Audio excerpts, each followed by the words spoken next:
Welcome back to another episode. Today's topic is solving your problems. And we're going to dive a little bit deeper into the compete framework. But before we do, wanted to share some background information. So if you didn't have a chance to look at the paradigm video in the introduction there, a paradigm is essentially the control that you have over you that you don't even recognize is there. And I use the analogy of, let's say, a bouncer at a nightclub. They only let certain people in and out based on the instructions that they're given, and that's exactly what your paradigm actually does. So anytime you have a challenge or a problem, it's not so much the outside world that's going to give you the resistance of what you're working to do. It's going to be the paradigm that you actually have going on inside your head that expresses doubt or gives you resistance for what you're working to do. And so if you're looking to grow, the first thing you have to do is you're going to have to battle that paradigm. So the first piece of solving your problems is actually understanding what they are. And so just to give finance and money an example, because I recently talked about the payday game, and I believe that's one challenge that a lot of folks may be facing these days. So I wanted to make sure I explain a little bit more there.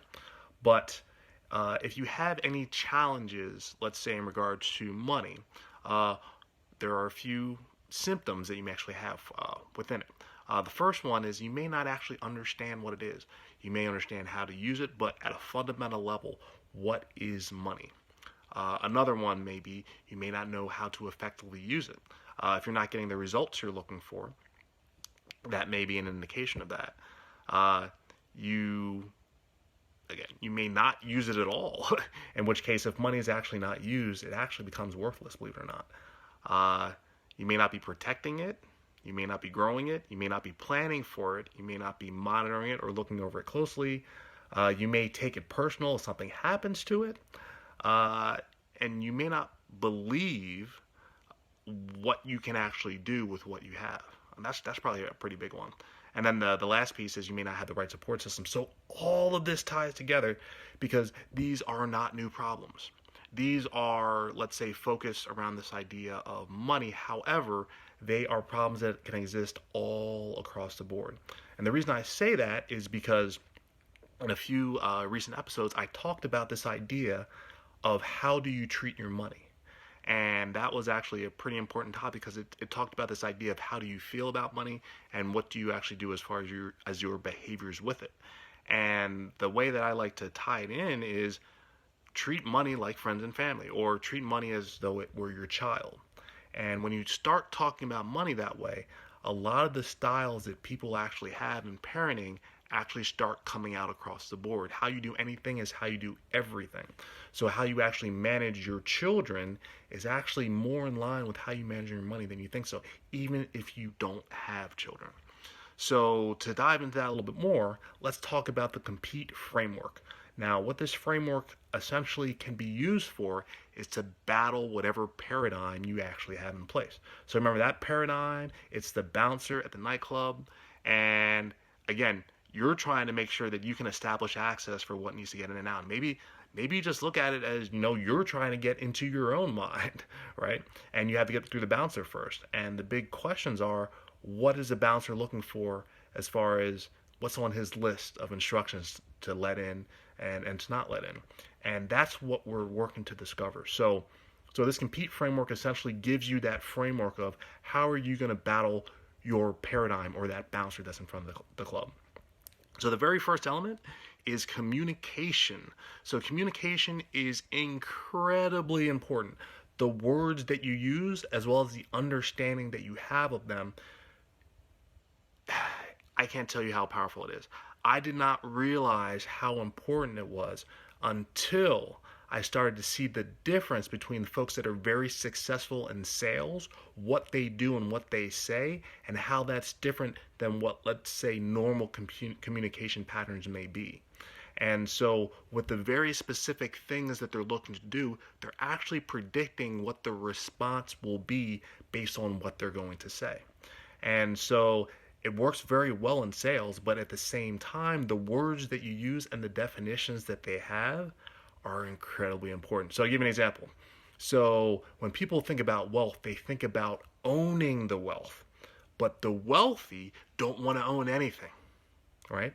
So that's a fundamental difference in this understanding of wealth. And the reason that the wealthy don't want to own anything is because they want to be at less risk of losing it. And if you own something, that means someone can take it away from you. But if you control something, that means someone will have to understand where does the ownership lie. And if that problem is too difficult to solve, they're just going to give up. So that's what the wealthy do. Now, in regards to debt, there's also idea that debt is bad. And usually you get this information from someone who has a challenge or issues with debt. But the wealthy get wealthier because of debt, right? So again, they're using debt to get wealthier, but a lot of people are staying away from debt because they see it as something that's bad. So that's a fundamental difference in definition that you want to make sure you understand. But again, it goes much further than that, but I wanted to give a few definitions of how that actually worked. Observation. So you have to know what's going on in the situation around you. You don't just want to go into a situation with your eyes closed. Literally just by opening your eyes and using your senses, you may see patterns of what may actually be going on. And experience helps with this, having mentors helps with this, but once you understand what's happening within a situation, you can read it very clearly and very quickly, and then be decisive in your action. And that is something that can be incredibly helpful for you as far as navigating, a potential hiccup that could occur. So observation is that number 2. Movement is number 3. The whole idea of movement is taking action and having goals. If you don't know where you're going, how do you know you're going to get there, right? If you just get in a car and start driving and don't have a destination, how are you going to get there? So you need movement, but you also need to have a goal as far as how do I know when I've gotten there? What will it look like? So have that destination in mind. 4th is planning. Planning is important because you have to think, what if there's an emergency? What if there's something that I did not anticipate? How am I going to deal with that? And through planning, you can at least go through the process of thinking of those things. So even if you run into an emergency that you haven't thought of yet, you've already thought of what if there are emergencies. So that's how you want to handle that. Next is exhibition. So these are your emotions. This is how you feel. And your feelings are incredibly important because that gives you a sense of what's going on inside of you based on a certain thing happening within your environment or something that you've just received. And you are in full control over that. But some people like to let the emotion take over and that they aren't in control. And you actually want to have it the other way around. Anyone that ever does well and is successful at what they do has their emotions under control. So the next time you feel something, make sure you can express and say, you know what, I feel angry, I feel upset, not I am angry, I am upset, because then you're letting the emotion take over. So again, the wording can have its own influence, but that's something that's very important. You want to make sure you're in control of your emotions because you never know what that could set off as a result. And remember, you're working to create your own results. So you have to be able to be in control, especially of your emotions. Next is training. So for everything that's going on, you can't be expected to know everything. It just doesn't happen. So in that case, you always want to be striving to be a better version of yourself. Once you become a better version of yourself, there's going to be certain things that you exhibit and that you know and that become a part of you. And training can help you immensely with that. But with training, you have to make sure you're getting training from the people and with the information that you have in mind. So this is why it's important to screen and understand, well, who's actually training you? What benefit are they receiving from training you? And what training are you receiving? Is that going to get you closer to what you actually want? And sometimes this gets a little bit messed up because people are following what, let's say, the results of someone else are. However, just because you're being trained by someone does not mean that they're doing the same things they're teaching you. So it's important to make sure you understand where the teacher's coming from, what their background is, and are they doing what it is that they're teaching you to do? Because if they're not, there's a gap there that you definitely don't want to mess up. And then last but not least is education.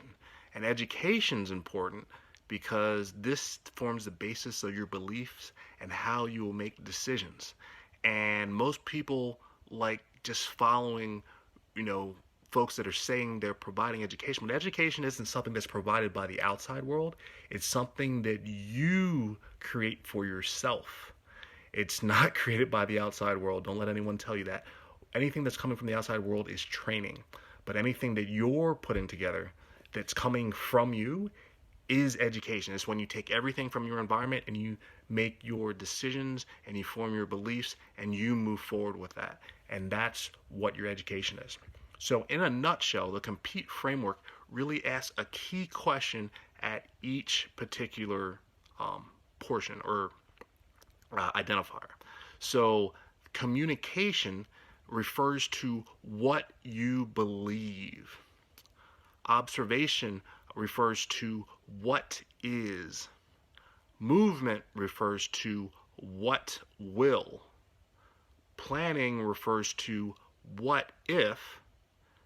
Exhibition refers to what gets in or what do you feel.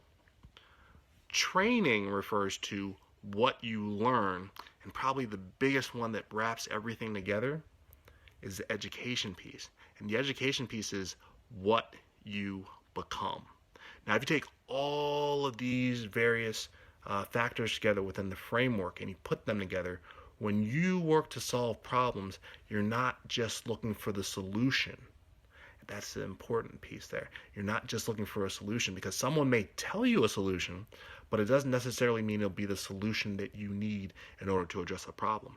And even once you have the solution, it doesn't mean that that's just going to solve that problem. It may solve a few other problems. But what you'll recognize is as you bring everything together, you're not going to be the same person you were in the beginning. You're going to be a different person when you come out. So I'd like to think that when this framework comes together, when you compete, that last E for education indicates what you will become.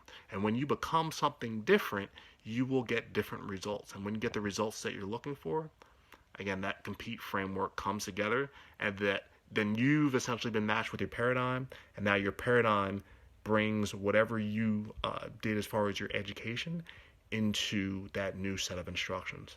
And then that becomes part of your comfort zone, and you just keep growing it and growing it and growing it.